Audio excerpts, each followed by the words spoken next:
Hello guys, எல்லாரும் எப்படி இருக்கீங்க? ஸோ இன்றைக்கி நான் வந்து கும்பாபிஷேகத்துக்கு போயிட்டு வந்தேன். நேரத்துலேயே போயிட்டேன். 8 மணிக்கு முன்னாடி நான் ரெடியாகி கிளம்பி போகிறதுங்கிறது ஒரு பெரிய விஷயம். கிரெடிட் கோஸ் டு எங்கள் டிரைவர்.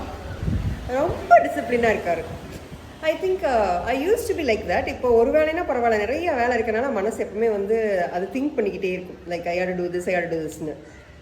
ஸோ அதனால் காலையில் எந்திரிக்கிறது எனக்கு ரொம்ப சிரமமாக இருக்குது. பட் அவர் இருக்கிறதுனால புஷ் பண்ணி ஐ எம் கெட்டிங் ரெடி. அப்புறம் பார்த்தா கொண்டு வந்த புடவையெல்லாம் கட்டி முடிச்சிச்சு. சில புடவைகளுக்கு ப்ளவுஸ் வந்து வேறு தைக்க கொடுத்துட்டு வந்துட்டேன். ஸோ அதுக்கப்புறம் எங்கிட்ட இருந்த ப்ளவுஸுக்கு புடவை இது எதுக்குன்னு அதுக்கு ஒரு கதை இருக்குது அப்படின்னு சொல்லி பார்த்துட்டு, சரி எங்கள் அம்மாட்ட தான் புடவை வாங்கன்னு போனேன். இது என்னோட புடவை தான். இந்த புடவைக்கு ஒரு கதை இருக்குது. என்ன கதைனா, எனக்கு எங்கள் அப்பா முதல்ல எடுத்து கொடுத்த புடவை.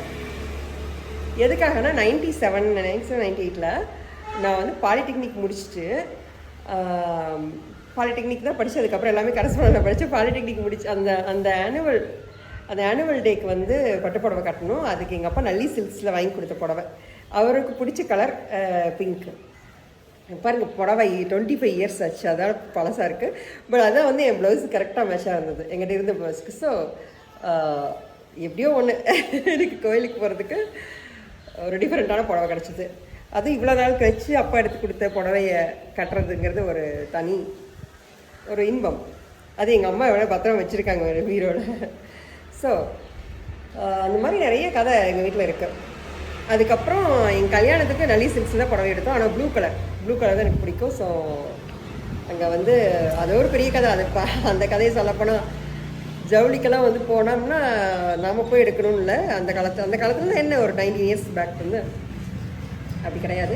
பட் ஆனால் என் கணவர் வந்து அவளுக்கு என்ன பிடிக்குதோ அதை எடுக்கணும் அப்படின்னு சொல்லிட்டாரு. அப்போ மட்டும்தான். அதுக்கப்புறம் எனக்கு கேட்குற வேலை கிடையாது. பட் அப்போ வந்து அவளுக்கு என்ன பிடிக்குதோ அது எடுத்து. அப்போ நான் ப்ளூ கலரில் எடுத்தேன். அது இன்னொரு நாள் நான் கட்டுறேன். ஒரு தடவை 2 தடவை கட்டியிருப்பேன். ஸோ அந்த மாதிரி ஒரு நல்ல குடும்பம் எனக்கு கிடச்சிருக்கு. அது எனக்கு வந்து எல்லாருக்குமே இருக்கும். அது நம்ம வந்து சின்ன சின்ன விஷயங்கள், சின்ன கருத்து வேறுபாடுகள், சின்ன குறைகள் வந்து மறந்துட்டு நம்ம வந்து சந்தோஷமாக வாழ்ந்துட்டு இருந்தோம்னா நல்லாயிருக்கும். ஏன்னா என் தம்பி அடிக்கடி சண்டை போட்டுக்குவோம், ஆனால் விட்டு கொடுக்க மாட்டோம். நான் கோயிலுக்கு நான் முன்னாடியே போயிட்டேன். அவங்க வந்துட்டு டிரைவர் என்னை காணாமே, நம்ம என்னடா இப்படி நின்றுட்டு இருக்கோம். அதுக்குள்ளே என் தம்பி ஒய்ஃபும் வந்துட்டு உடனே அவன் ஏன் இங்கே நின்றுட்டுருக்காங்க போய் அதான் அது ஆட்டோமேட்டிக்காக வருங்க. இஸ் அது ஆட்டோமேட்டிக்காக. அதுங்க people who have siblings they are blessed அப்படின்னு நான் சொல்லுவேன். அது என்னமோ சொல்கிறோம், நம்ம பார்க்காம இருக்கிற வரைக்கும் தான் அந்த ஆச்சா பச்சை சண்டை போடுறதில்ல. அப்புறம் பார்த்துட்டு வச்சுங்க, அத்தனை பெரிய கூட்டத்துலையும் அவனுக்கு வந்து அக்கா இங்கே இருக்கா போய் சாப்பிட்டாளா, அது அந்த அந்த கும்பாபிஷேகத்தில் தீர்த்தை வந்து நீ அங்கே நிற்காத, இங்கே நில்லை, அப்போ தான் மேலேருந்து விழுகும் உனக்கு. அதெல்லாம் அவனுக்கு சொல்லணும் அவசியம் இல்லை. ஸோ அது ஆட்டோமேட்டிக்காக வரும். லைக் அதுக்கு தான் வந்து ஒரு குழந்தைய வேண்டாம், 2 குழந்தை கண்டிப்பாக வச்சுக்கோங்க. ஏன்னா நாம் பாதிலேயே விட்டுட்டு போயிட்டாலும் ஒருத்தர் ஐயோ என் தம்பி, ஐயோ எங்கள் அக்கா அப்படின்றவர். அது இல்லாமல் அவனை நான் வளர்த்துனேனே. ஆமாம், அதனால் அவனுக்கு ஆட்டோமேட்டிக்காக இருக்கும். சரி, அதுக்கப்புறம் முக்கியமான ஒரு விஷயம் சொல்லணும்னு நினச்சேன். ஓகே, மகாபாரதத்தில் ஒரு கதை. மகாபாரதமே ஒரு பெரிய கதை தான். அது என்னது, தீயவர்கள் அழித்து நல்லவர்கள் வந்து மேலே வரணுங்கிறது.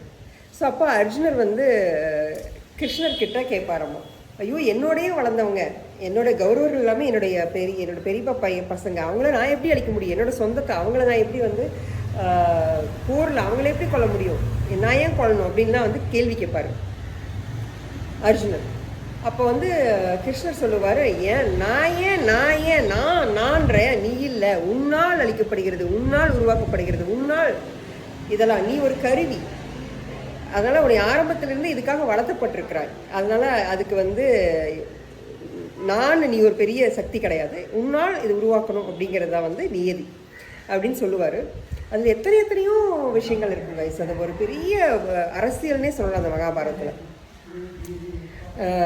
துரியோதனன் வந்து கடைசியாக அவங்க அம்மா கண்டுக்கிட்டிருப்பாங்க. துரியோதனோட அம்மா காந்தாரி. அவங்க வந்து திருதராஷ்டிரன், அது எல்லாருக்கும் தெரிஞ்ச விஷயந்தான். அவங்க கண்ணு தெரியாதுங்கிறதுக்காக அவர் பார்க்காதது தான் கைஸ் ட்ரூ லவ். அந்த காதல் வந்துட்டாலே அது வந்து when you are in love you are not in control. அவங்களுக்கு அவங்களோட பாஷையை நம்ம கற்றுக்கணும்னு நினைப்போம், அவங்க சாப்பாடு நம்ம சாப்பிடணும்னு நினைப்போம், அவங்க என்ன பண்ணுவாங்களோ அதை பண்ணணும்னு நினைப்போம். அதெல்லாம் பண்ணணும்னாலே you know it you are in love. சரிங்களா? ஸோ அப்போ அந்த காந்தாரி வந்து திருதராஷ்டிரர் கண்ணு தெரியாதனால தானும் அவங்க பார்க்காத உலகத்தை பார்க்க மாட்டான்னு சொல்லி கண்ணு கட்டி இருப்பாங்க. அவங்க அப்படி கண்ணு கட்டி அத்தனை வருஷம் அந்த பதிவிரதையாக இருக்கிறதுனால அவங்க என்னைக்கு கண்ணு திறக்கிறாங்களோ அன்னைக்கு அவங்களுக்கு ஒரு சக்தி இருக்கும். ஸோ அப்போது அது அவங்களுக்கே தெரியும். அப்போ துரியோதனனை காப்பாற்றுறதுக்கு ஒரே வழி அவங்க கண்ணை திறந்து துரியோதனனை பார்த்துட்டா, துரியோதன உடம்பு தலையிலேருந்து கால் வரைக்கும் அவங்களோட சக்தி போயிட்டா அவரை வந்து யாராலையும் கொல்ல முடியாது. ஸோ அப்போ துரியோதன்கிட்ட காந்தாரி சொல்லுவாங்க, நீ வந்து தனியாக வந்து உடம்புல ஒன்றுமே போடாமல் என்னை வந்து பார்க்க வரணும் அப்படின்னு சொல்லுவாங்க. ஆனால் பெத்த அம்மாவாக இருந்தாலும் அம்மாவும் இல்லையா, ஸோ அது பெண் இல்லையா, ஸோ அவங்க முன்னாடி போகிறதுக்கு வந்து அவர் சங்கடப்பட்டுக்கிட்டு கிருஷ்ணர்கிட்டே கேட்பார். அப்போ கிருஷ்ணர் இவங்களெல்லாம் கொல்லணுங்கிறது தானே அவரோட எய்மு.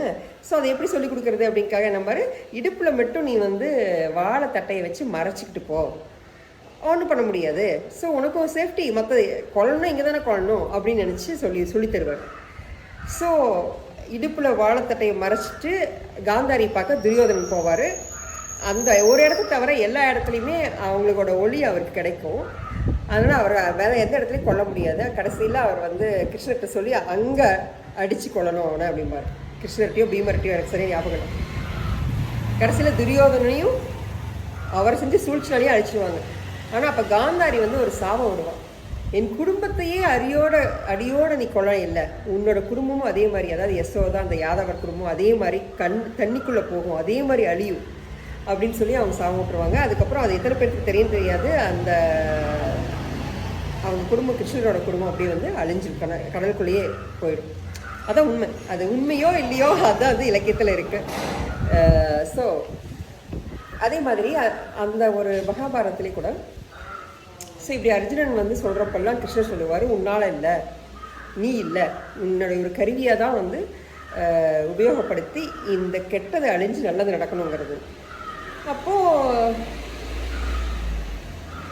சூரிய திசை வந்தால் நிறைய பேர்த்துக்கு பெருசாக வருங்கிறாங்க. ஆனால் சூரியனுக்கே பிறந்தவர் தான் வந்து கர்ணர். அந்த கர்ணரை வந்து யாராலையும் அழிக்க முடியாது. கர்ணர் எந்த இடத்துக்கு எந்த படைக்கில் அவர் போனாலும் அவர் அழிக்கிற சக்தி இல்லை. அதனால் அவர் எங்கேயுமே சண்டைக்கு போக மாட்டார். கலைவர் அவர் சண்டைக்கு போகவே மாட்டார். கரெக்டாக தான் சொல்லணும் நினைக்கிறேன். கலைவர் இல்லை. ஸோ ஏன்னா தர்மம் வந்து தலைகாட்டணும். நாம் செஞ்ச ஒரு சின்ன தர்மம், ஒரு சின்ன விஷயங்கள் கூட தலை காக்குவோம். அதுக்கு இன்னொரு கதை இருக்குது. ஒருத்தர் வந்து பயங்கர கஞ்சம். அவர் கண்டிப்பாக தெரியும், அவர் செத்துட்டு போனார்னா அவர் நரகத்துக்கு தான் போவார், சொர்க்கத்துக்கு போக வாய்ப்பே கிடையாது. ஆனால் அவர் செத்ததுக்கப்புறம் அவர் சொர்க்கம் போயிட்டார். அவருக்கே அச்சீவ் ஆனிச்சம்மா, வாய்ப்பே இல்லையே, நாம் எச்சக்கையில் கூட காக்கா ஓட்ட மாட்டோமே, நாம் எப்படி சொர்க்கத்துக்கு வந்தோம். அப்புறம் அங்கே போய் கேட்டாராம்மா, தப்பா எப்போ கொண்டு வந்துட்டு போகிறீங்க, நான் வந்திருக்க வாய்ப்பே இல்லைன்னு. அப்போ சொன்னாங்களாம்மா, இல்லை ஒரு நாள் அன்னதானம் எங்கே போடுறாங்கன்னு ஒருத்தர் கேட்டாங்க, நீ அதுவும் அங்கே இருக்கு பாருங்கன்னு சொன்ன, அதுவும் அங்கே இருக்கு பாருங்கன்னு சொன்னதுக்காகத்தான் நீ சொர்க்கத்துக்கு வந்திருக்காங்க. அப்போ யோசிச்சு பாருங்க, அதுவும் அங்கே இருக்கு பாருங்க, அங்கே போடுறாங்கன்னு சொன்னதுக்கே சொர்க்கம் போனால் அன்னதானம் பண்ணால் எவ்வளோ பெரிய புண்ணியம் கிடைக்கும். இதெல்லாம் நீங்கள் செய்யணும்னு சொல்ல, நான் படித்தது தான் சொல்ல வரேன். ஸோ அப்படி இருக்கும்போது அப்படி தர்மம் கேட்டதெல்லாம் கொடுத்து சிறந்த கரங்கள் கொண்டு அந்த கர்ணரை வந்து ஜெயிக்க யாராலையும் முடியல. கடைசி அவரை கொன்னதுக்கப்புறம் கூட அவர் உயிர் போகலை, அவரை உயிர் போகாதுன்னு சொல்லிட்டாங்க.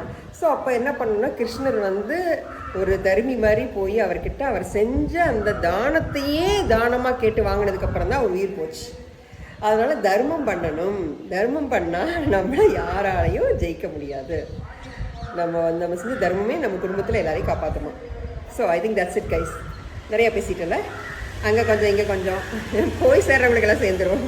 That's all the purpose of this. Okay, பாட்டு.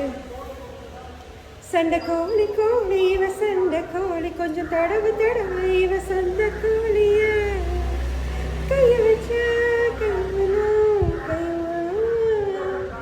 நீ ரெண்டு முழத்துல காய போடியா, சண்டை வந்துச்சா தள்ளி கொடுமைய, ரெண்டு முழத்துல காய போடியா, சண்டை வந்துச்சா தள்ளி கொடுமைய, கொஞ்ச நேரம் என்ன கொள்ளையா ஐயா, கொஞ்ச நேரம் என்ன கொள்ளையா, வாங்கி போட்ட வெத்தல செவக்கல சாமி, வாயில் முத்தம் கொடுத்தா செவந்திடும் சாமி, சொர்க்கபுரம் போகணும் நல்ல வழி காமி.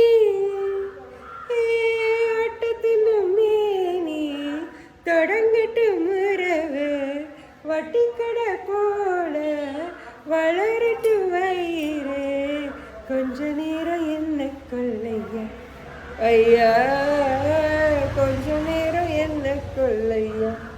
சந்த கோழி கோழி வசந்த கோழி கொஞ்சம் தடவை வசந்த கோழியா. குங்குமா குங்குமா. Okay guys, love you all. Bye. Stay happy. எல்லாம் நடக்கும். நம்ம வாழ்க்கையில் நம்ம தலையில் என்ன எழுதியிருக்கோம் அது நடந்தே தீரணும். Everything will work out. So please stay safe. It's okay. And if it doesn't work out, that's also okay. Because that's what is destiny is. Bye.